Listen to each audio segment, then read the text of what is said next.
Prinsip hidup Rais dan sang istri yang membuka lebar rumahnya untuk semua orang yang butuh pertolongan tak selalu mendapat respon positif, termasuk cara Rais menolong perempuan-perempuan yang hamil di luar nikah. Sempat mendapat tudingan tak sedap. Banyak orang yang beranggapan bahwa kami menampung kemaksiatan. Kita memberikan fasilitas orang-orang yang ingin berbuat maksiat kepada Tuhan.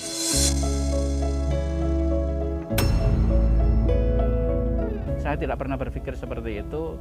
Yang penting apapun yang terjadi hari ini kita coba menjadi solusi saja. Dan alhamdulillah sampai hari ini sudah 10 tahun itu belum pernah terulang 2 kali.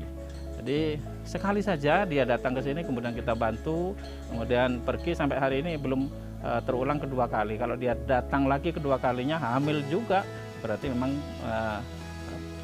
memanfaatkan kita.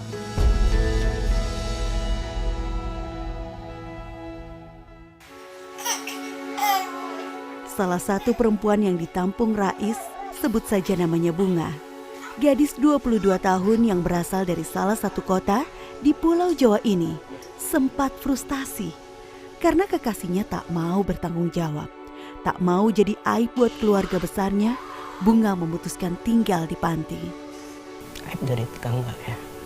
Ya aib dari tetangga sih. Tapi saudara tahu. Tetangga belum ada yang tahu. Belum ada yang tahu. Saudara tidak ada yang tahu. Hanya orang tua saja. Hanya orang tua aja. Ditinggal sama sang kekasih.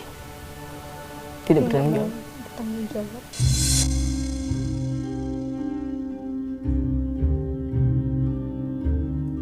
Kenapa awal mulanya bisa percaya dengan pria itu? Awalnya janji mau bertanggung jawab, tapi setelah dikasih tahu ke orang tua dia malah mengelak kalau anak yang dalam kandungan saya bukan anaknya.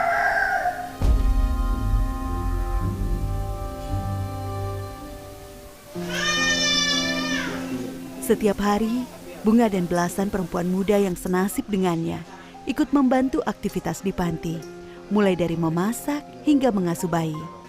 Dekat dengan bayi-bayi tanpa ibu ini, justru membuat Bunga tak tega jika nasib yang sama akan menimpa calon bayinya. Merawat anak saya sedikit mungkin saya titipkan di sini dulu. Kalau memang benar-benar mau pindah ke kontrakan baru agar tetangga yang lain itu tidak memikir bahwa itu anak saya. Walaupun dia ada suami, berjuang sendiri. Kuat. Saya berusaha kuat untuk anak saya sendiri, Mas. Berjuang sendiri ya.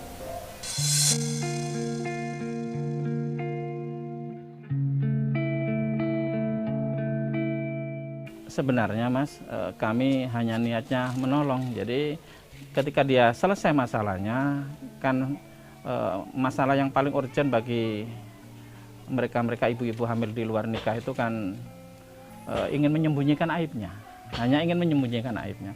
Begitu setelah melahirkan kita biayai, kemudian mereka berjanji suatu ketika akan datang lagi, kemudian pergi. Ada yang pergi 1 hari dari kelahirannya, ada yang 3 hari, ada yang seminggu, yang paling banyak itu seminggu sampai 10 hari.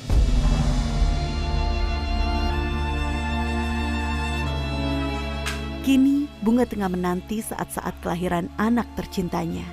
Ia bertekad akan merawat anaknya sekuat tenaga, meski harus membesarkannya seorang diri. Ada yang sudah 5 tahun tidak pernah dijenguk, tidak ada komunikasi. Ada yang masih 2 minggu, 3 minggu ibunya datang menjenguk, kemudian setelah itu tidak pernah menjenguk lagi. Ada yang umur 4 bulan masih dijenguk.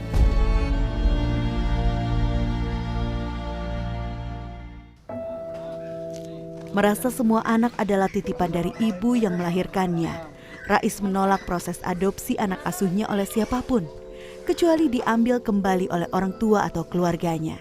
Alhamdulillah, masyarakat itu sangat perhatian, banyak sekali yang ingin mengadopsi. Selama 10 tahun ini lebih dari 45 keluarga yang mau mengadopsi. Tetapi karena ibunya yang melahirkan itu mengamanatkan, menitipkan kepada kami suatu ketika akan datang lagi untuk menjenguk, maka kami putuskan di sini tidak ada adopsi.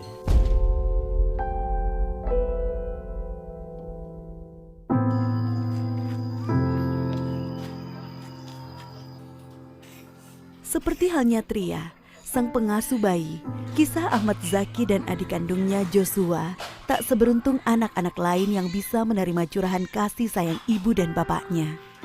Sejak usia 7 tahun, Ahmad Zaki dan adiknya yang berasal dari Sukabumi, Jawa Barat dititipkan keluarganya di panti karena alasan ekonomi. Enggan menyalahkan nasib ditinggalkan orang tua begitu saja, Zaki tumbuh jadi anak mandiri di panti.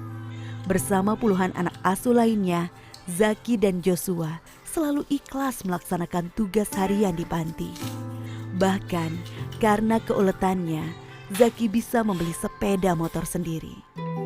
Dari pengalaman perjalanan hidup kami itu, kami berkeinginan agar generasi berikutnya ini tidak menjadi orang yang susah seperti kami.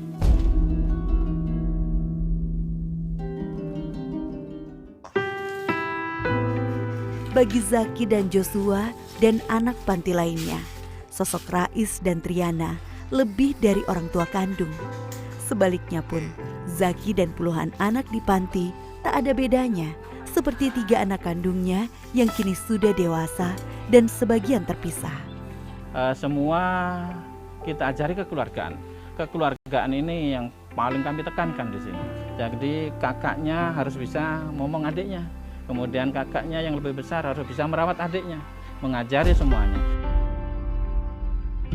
Tadi kan udah ngikutin kakak nih seharian. Ya Bi, terima kasih loh Bi ya, sama-sama. atas waktunya Sama-sama. dan teman-teman semua. Iya, untuk ketangguhan anak-anak panti yang tidak henti mengalirkan semangat hidup pada siapapun, tim Kado Istimewa ingin berbagi sedikit keceriaan. Semoga hadiah kecil ini bisa jadi pembawa senyum anak-anak panti, senyum penjaga cahaya-cahaya. Bahagia rasanya bisa melihat keceriaan terkembang dari setiap raut wajah anak-anak panti. Meski banyak orang yang menganggap mereka anak-anak kurang beruntung, tapi panti ini tak ada mimik kesusahan. Setiap kesulitan ditanggung bersama, setiap kebahagiaan dibagi bersama. Nah ini tuh.